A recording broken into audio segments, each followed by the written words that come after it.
Dissertação. Quem não observa os detalhes, jamais entenderá a obra completa. Nelson May Schocker.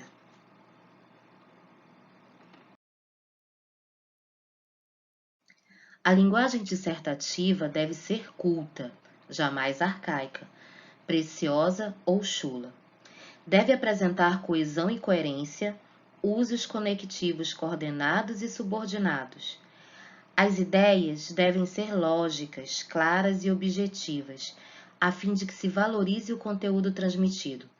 Para tanto, a dissertação pode ser classificada da seguinte forma: expositiva, argumentativa ou expositivo-argumentativa. O texto é sempre em terceira pessoa, ele, ela, e expressa uma ideia coletiva, portanto, o uso da primeira pessoa e expressões de opinião e individualidade não são permitidos. Mas o que vem a ser a redação expositiva? A redação expositiva é articulada em torno de premissas pragmáticas, se baseia em notícias veiculadas em jornais ou revistas, rádio ou televisão e internet. Assim, essas ideias tornam-se inquestionáveis, mas paradoxalmente inibem a capacidade argumentativa, inviabilizando o processo de discussão dos pontos de interesse. Nesse texto expositivo, deve-se sempre ter uma leitura prévia, uma leitura que seja alguma informação de jornal ou revista, rádio, televisão ou internet. No caso da internet, é importante que essa informação seja de um veículo confiável, né? Para que não se expanda também as fake news. As fake news são um veículo muito perigoso para o texto expositivo. Lembre-se que o texto expositivo se baseia em fatos, né? Em ideias inquestionáveis. Vejamos agora um exemplo de introdução com ênfase na exposição. Segundo o Ministério da Saúde, em janeiro de 2003, havia 51.760 pessoas na lista de espera para transplante. Dado o tamanho do país, o número de doações cresce desde 1997. De lá até o ano passado, saltou-se de 3.932 para 8.031 transplantes realizados. As estatísticas mostram que o Brasil é o segundo do mundo em doações em números absolutos, perdendo dos Estados Unidos. Proporcionalmente ao tamanho da população, fica em nono lugar. Nesse texto é perceptível as fontes informativas, né? Qual é a primeira fonte? O Ministério da Saúde. A segunda fonte, a data, janeiro de 2003. E a terceira fonte, os dados estatísticos, né? Nós temos aí 51.760 pessoas na lista de espera para transplante.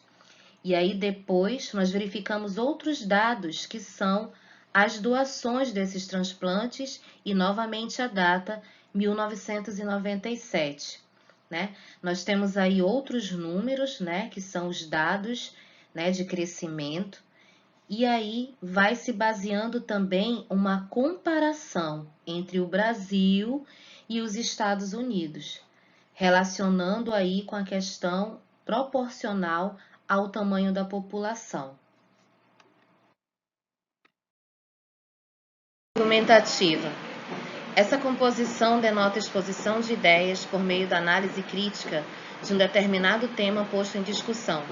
Sempre que opinamos, debatemos, pormenorizamos o que foi proposto. Estamos dissertando. Nesse caso, para que se teça os argumentos e a tese de defesa, faz-se necessário ter conhecimento do tema. Entretanto, não esqueça que na dissertação expositiva argumentativa, a opinião deve transparecer de uma coletividade. Não use a primeira pessoa, apenas o uso da terceira pessoa é permitido. Exemplos de introdução com ênfase no argumento. A discriminação é a materialização dos preconceitos. São as atitudes práticas que dão corpo e ação à disposição psicológica dos preconceitos. No caso específico da discriminação racial, são as atitudes de vetar, impedir, dificultar, preterir pessoas, predominantemente negras, no caso brasileiro, em seu processo de desenvolvimento pleno como seres humanos.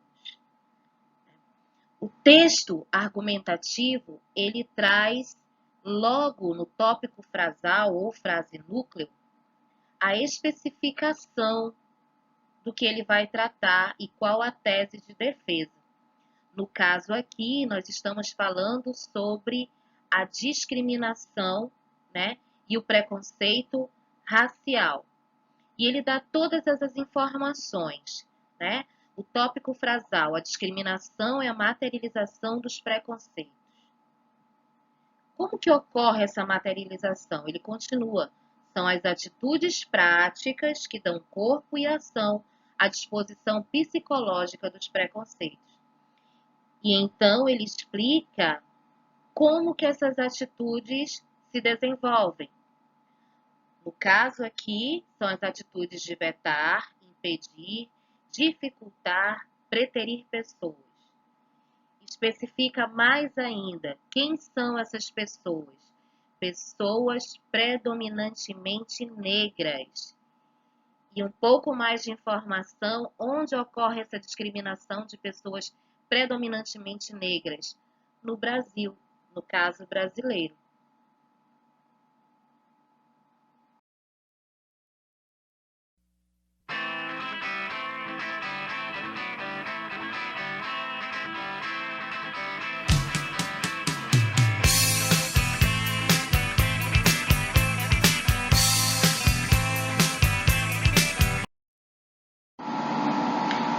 Introdução. A introdução deve conter a delimitação do assunto, a retomada do tema especificando, a composição da tese, o tópico frasal central, e apresentar 2 ou 3 argumentos sustentáveis. E agora, como eu escrevo a introdução do texto? Bom, nós temos aqui algumas dicas. Primeiro, faça uma pergunta no final do parágrafo para instigar a discussão. Cite algum estudo, notícia, declaração ou evento recente que trouxe esse assunto à tona. Fale da relevância do tema. Por que esse tema é importante?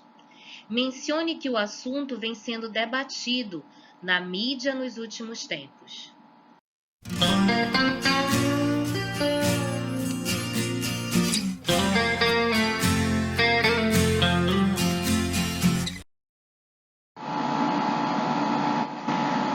Como elaborar o tópico frasal? O tópico frasal é a anunciação argumentável, ou seja, a concordância ou refutação que leva o leitor a esperar mais do escritor.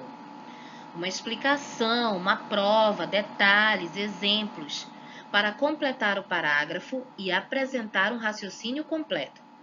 Assim, o tópico frasal é enunciação que pressupõe desdobramentos ou explicação.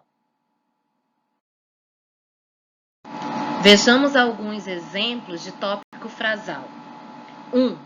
Não se pode perdoar a ofensa gratuita, a entonação jocosa e agressiva contra quem quer que seja, branco, negro, homem, mulher, gay ou lésbica, cristão, judeu, muçulmano ou kardecista, rico, pobre, nobre ou plebeu. O tópico frasal aqui está bem evidente. Não se pode perdoar a ofensa gratuita, a entonação jocosa e agressiva contra quem quer que seja. Exemplo 2. A televisão, apesar de tantas críticas, também oferece benefícios às comunidades que a ela visitam, tais como informações veiculadas pelos noticiários locais e nacionais, diversão por meio de programas de entretenimento e games, educação, com aulas de vários níveis de escolaridade, além de cultura, por intermédio de filmes, entrevistas e debates. Vamos ao exemplo dessa construção do tópico frasal? Vamos trabalhar com o tema redação. Bom, a partir do tema, nós precisamos de uma proposta de delimitação.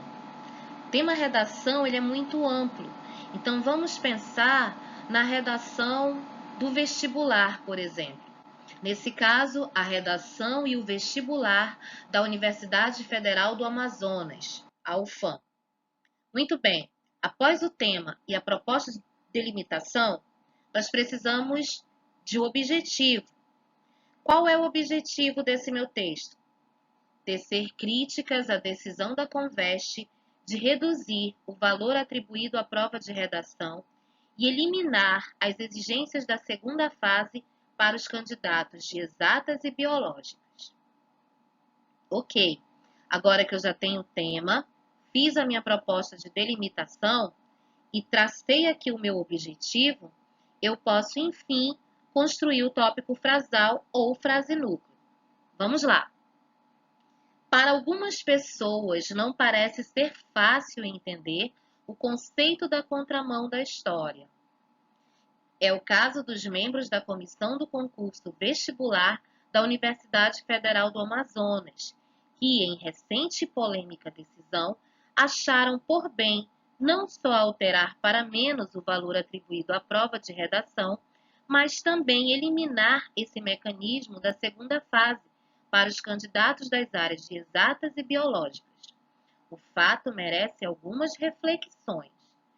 Notem que o meu tópico frasal, ele trouxe aí uma indagação, né? Para algumas pessoas não parece ser fácil entender o conceito da contramão da história.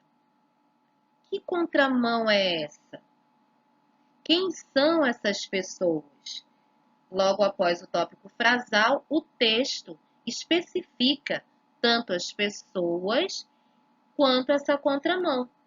As pessoas são os membros da comissão do concurso vestibular de onde? Da Universidade Federal do Amazonas, né? E o que é essa contramão? É justamente a polêmica decisão, né? Qual é a decisão de atribuir um valor menor à redação e também eliminar essa redação para os candidatos das áreas de exatas e biológicas. E o autor complementa, aqui finaliza sua introdução, dizendo que ele vai desenvolver, né, algumas reflexões sobre essa contramão da história. Resumão para a introdução dissertativo expositivo argumentativa. 1. Transforme o tema numa pergunta. 2. Responda a pergunta. E aí você obtém o ponto de vista. 3. Coloque o porquê da resposta. E então você obterá o argumento. Então são 3 passos básicos aí na construção dessa introdução. Transforme o tema em uma pergunta, responda essa pergunta e especifique por quê, qual a causa. Então, você terá o argumento. 2. O elo de ligação entre pontos de vista e argumento se faz de maneira coerente e lógica através das conjunções. São os conectivos que nós chamamos, né? Conjunções coordenadas e conjunções subordinadas. Dependendo da ideia que se queira introduzir e defender, é por isso que as conjunções são chamadas de marcadores argumentativos.